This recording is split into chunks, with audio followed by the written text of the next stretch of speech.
dashur teleshikues, ju përshëndes. Po fillojmë lajmet në televizionin 4+. Aksident ka ndodhur sot në Divjak. Një motociklet u përplas me një mjet bujqësor zetor dhe humb jetën 70 vjeçari që po udhtonte me motociklet. Policia ndalon drejtuesin e mjetit bujqësor. Aksident me humbje jete ka ndodhur rreth orës 8:50 të mëngjesit në aksin rrugor kombëtar Divjak Pushimi Shoferit. Një motociklet është përplasur me një mjet bujqësor në fshatin Zharnec. Nga përplasja ka gjetur vdekjen në vendngjarje drejtuesi motocikletës Ismail Dervishi, 70 vjeç. Policia e qarkullimit rrugor ka ndaluar drejtuesin e mjetit bujqësor shtetasin Mesut Malko, 67 vjeç. Grupi hetimor po punon për zbardhjen e shkaqeve të aksidentit fatal ku humbi jetën 70 vjeçari. Aksidenti me pasojë vdekjen e 70 vjeçarit ka ndodhur pasi ky i fundit është përplasur me frezën e zetorit i cili ishte mbi trotuar. Të moshuarit i ka kapur këmba tek cepi i agregatit dhe më pas është përplasur me gjithë motociklet. Mungesa e kaskës mbrojtëse ka bërë që të humbë jetën në vendngjarje. Policia ka ndaluar pronarin e zetorit sepse e ka parkuar mbi trotuar para banesës së tij. Aksi rrugor në fjalë është problematik, se kalon nëpër zona të banuara dhe ka qarkullim të dendur ku bie në sy numri i lartë i motocikletave. Festa e Sultan Nëvruzit u festua në teqen e Baba Skënderit në Lushnjë. Të pranishmit uruan për më shumë paqe, shëndet dhe begati. Me rastin e festës së Sultan Nëvruzit, shoqata kulturore bektashiane e Lushnjës organizoi një pritje pranë teqes së Baba Skënderit, ku morën pjesë besimtarë dhe përfaqësues të institucioneve vendore.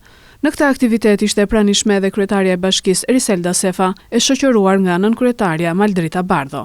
Gjatë një deklarate për mediat, kryetaria Sefa uroi qytetarët dhe besimtarët për më shumë paqe, shëndet dhe begati. Nga teqeja e Baba Skënderit, dua të uroj të gjithë besimtarët bektashi gëzuar festën e Sultan Nëvruzit, shëndet, paqe dhe begati të kenë në familjet e tyre, por dhe në familjet e çdo qytetari lushnjar. Urime përcolli edhe kryetari i shoqatës kulturore bektashiane Lushnjë, Kujtim Baze, i cili theksoi rëndësinë e kësaj feste si simboli i harmonisë, besimit dhe bashkëjetesës.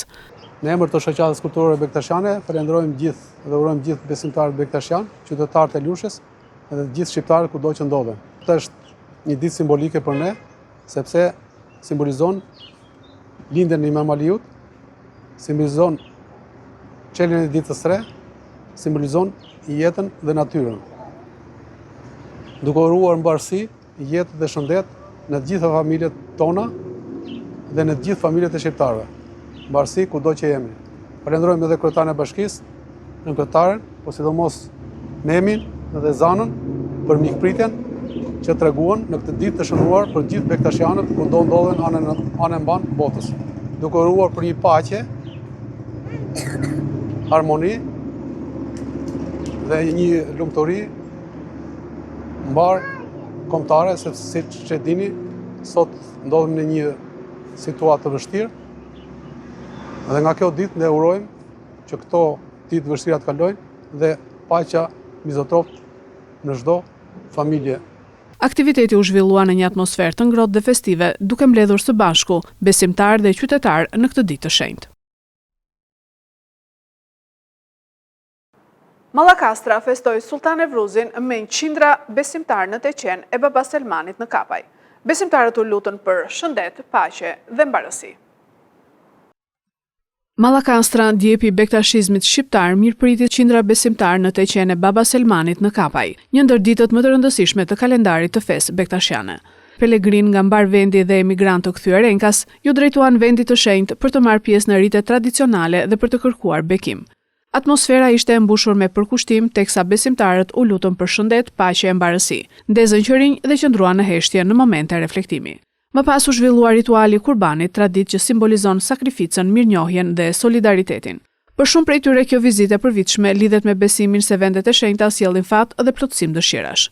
Zakonisht besimtarët vinë rreth të Beratit, gjithë zona këtu e Mallakastrit, komplet Mallakastra, duke ka për Ballçin e gjithë to. Edhe pastaj vinë nga Tirana, domethënë ku kanë lidhje, kështu ku vinë edhe kështu ka stile, që vinë nga Tirana, në Elbasani, Berati për po. Gëzuarët të ndihmoft, në ndihmoft. me fjalë. Kështu gjithë kjo shprehje është vetëm në animat. Është festa që respekton gjithë popullin shqiptar, në festa që më e vjetër që ekziston tek neve. Kjo festë po, sot është gjithë çepin. Unë jam i vendit këtu faktikisht, në i zonë, por rrim me familjen Tiranë. Dhe vim këtu çdo vit, e festojnë, është vend i shenjtë, besojnë, jemi.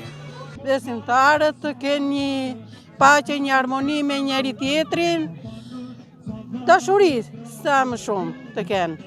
Për të eriteve fetare, dita shërbeu si moment bashkimi mes familjarëve e miqve në një atmosferë harmonie. Kjo fest simbolizon ringjallërimin, ardhjen e pranverës dhe ringjalljen shpirtërore, duke përcjell mesazhe shpresë e paqeje për të ardhmen. Disa aksidente kanë ndodhur gjatë 24 orëve të fundit në Fier. Policia ka evidentuar ngjarjet dhe po punon për sqarimin e rrethanave. Policia e Fierit gjatë 24 orëve ka evidentuar disa ngjarje dhe ka marrë masat e duhura. Sipas njoftimit të policisë, specialistët e qarkullimit rrugor referuan materialet në prokurori, ku nisi procedimi penal për shtetasin JM, 44 vjeç, banues në Fier, pasi duke drejtuar një motomjet pa leje drejtimi dhe pa targa, ka humbur kontrollin dhe ka dalë nga rruga. Si pasojë, shtetasi JM ka pësuar dëmtime të lehta. Kurse dje në Spitalin Rajonal të Fierit është paraqitur për ndihmë mjekësore shtetasi BH, 62 vjeç, pasi gjatë prerjes së druve me motosharr në banesën e tij, aksidentalisht ka dëmtuar dorën. Aktualisht ndodhet në spital jashtë rrezikut për jetën. Edhe dje në aksin rrugor Fier-Levan, dyshohet se si pasojë një shkëndije elektrike ka marrë flak në ecje automjeti me drejtues shtetasin PB, banues në fshatin Kreshpan Fier, duke shkaktuar vetëm dëme materiale. Materialet procedurale ju referuan prokurorisë së Fierit për veprime të mëtejshme. Partia Demokratike mbajti mbrëm protestën e radhës që zgjati rreth 3 orë dhe u shoqërua me hedhjen e molotovëve dhe fishek zjarreve. Policia arreston 15 persona dhe nis procedimin penal për deputetin Klevis Balliu. Protesta e opozitës mbrëmjen e djeshme zgjati rreth 3 orë dhe u shoqërua me incidente të shumta. Policia e Tiranës ka identifikuar 24 persona në lidhje me tensionet gjatë protestës, 5 prej të cilëve të mitur. 15 persona janë arrestuar në flagrancë, ndërsa 9 të tjerë kanë nisur të ndiqen në gjendje të lirë. Në mesin e të proceduarve është edhe deputeti i Partisë Demokratike Klevis Balliu, mbi të cilin rëndon akuza për shtyrjen e të miturve drejt kryerjes së krimeve, ndërkohë 6 punonjës policie mbeten të dëmtuar. Në njoftimin zyrtar të policisë thuhet se gjatë zhvillimit të tubimit të organizuar nga subjekti politik Partia Demokratike, disa prej pjesëmarrësve kanë kundërshtuar dhe goditur punonjësit e policisë së shtetit, të cilët ishin të angazhuar për garantimin e rendit dhe sigurisë publike. Gjithashtu ata kanë hedhur lëndë djegëse molotov në drejtim të tyre dhe ndaj disa institucioneve si Kryeministria, Ministria e Infrastrukturës dhe zona pranë Bankës së Shqipërisë, ku ndodhet edhe selia e Partisë Socialiste. Ndërkohë policia është përgjigjur me gaz lotësiellës dhe ujë me piper. Si pasojë, 6 punonjës policie mbeten të dëmtuar gjatë tubimit dhe morën mjekim në spital dhe janë jashtë rrezikut për jetën. Si dhe janë shkaktuar dëmtime në godinat përkatëse, janë ndjegur disa kosha mbeturinash, si dhe është ndjegur një automjet policie.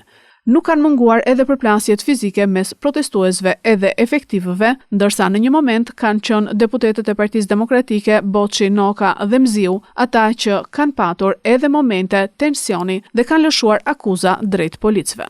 Kryetari i Partisë Demokratike Diktaturë sotme, e të merruat e din Krista Qeramen.